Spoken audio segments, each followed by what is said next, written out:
But I know as I go through this life that this earth ain't my home. I wanna go home, I wanna go home. Hey guys, welcome back to Modern Takeaways, the show without an intro, although we still try. Today we're discussing a familiar story, one that you may have written off as just a tale of old. However, this one has a great application for today's society. I'm talking about the walls of Jericho and when the walls came tumbling down. Let's read about it. Now the gates of Jericho were securely barred because of the Israelites. No one went out and no one came in. Then the Lord said to Joshua, "See, I have delivered Jericho into your hands, along with its king and its fighting men. March around the city once with all the armed men. Do this for 6 days." But then he continues talking to him and he goes on to say, "Have 7 priests carry trumpets of ram's horns in front of the ark. On the 7th day, march around the city 7 times with the priests blowing the trumpets." Now what a ridiculous order, right? Why would God tell him to march around the city 7 times? Where's that going to get him?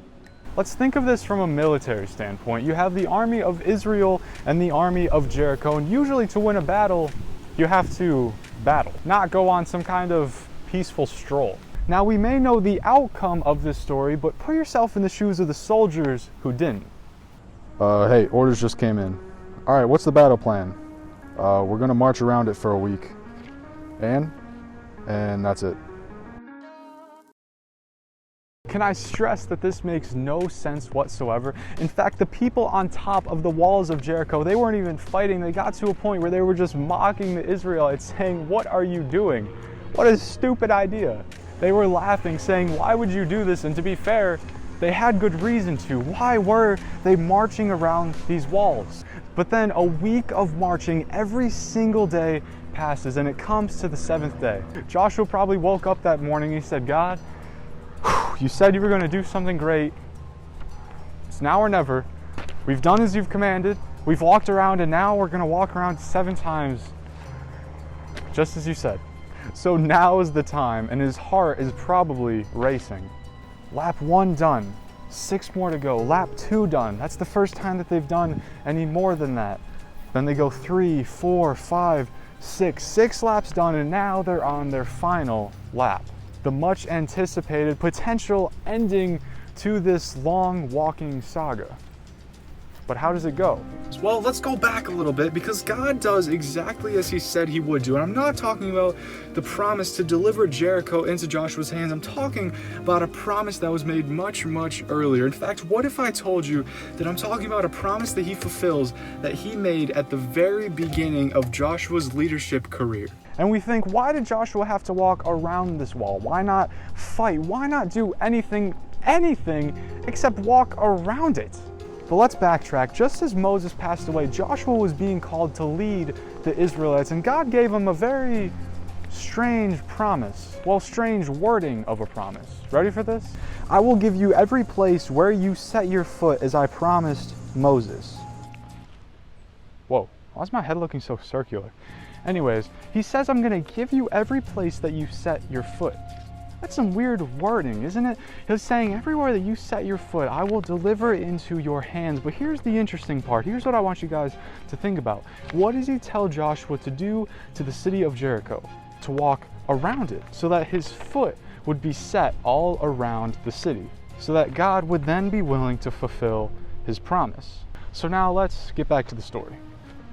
They finish the lap. Joshua yells, "Blow your horns, sound your trumpets. The Lord has given us this city. Raise your voices." And they did. They blew their horns, sounded the trumpet, started yelling. And then boom, God takes a heavenly sledgehammer and crushes the walls of Jericho. They begin to crumble, rocks flying everywhere. Everyone living and standing on top of the walls was now coming down with them, with one exception. A sigh of relief comes with pumping adrenaline. This is actually going to work. God actually delivered as the Israelite army goes in and raids the city. How on earth did this work, they wondered as they walked in, and they started fighting the people of Jericho.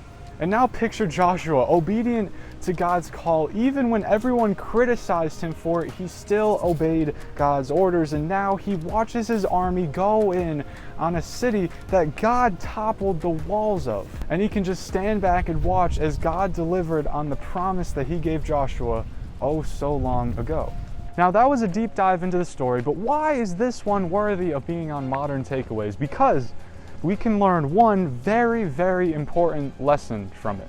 According to any expert in the military field, this would have been a terrible idea. Walk around it. In no circumstance should that amount to anything. But Joshua did it. He walked around it. And here's what it means for us. See, the world is going to tell us many things. What's the right thing to do? What's the right thing to say? The right way to act? The right way to think? It may even tell us that country music is bad. Whoa, whoa, whoa. Exactly.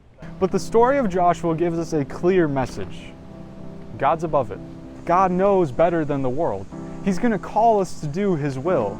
And when He does, even if He puts us in danger, even if it's harder than we think that we can handle, He's over it. You see, we got to remember who's really over it. It's so easy in life to get overwhelmed by everything that's going on. Like the world is a huge obstacle that we just can't get past. Maybe it's some kind of wall. But as we go through life, we may not know what's going to happen, but we always know who's over it. So no matter how hard life may seem, even if we've hit a wall that we think that we can't surmount, we have to listen to God's voice, listen to God's calling, and He'll take care of the details, even if that means taking down a wall. Peace. That wasn't bad. I don't know, bro. I think you need to do an outro. What's the Something to spice it outro? up. What do you mean? You need like music at the end and then.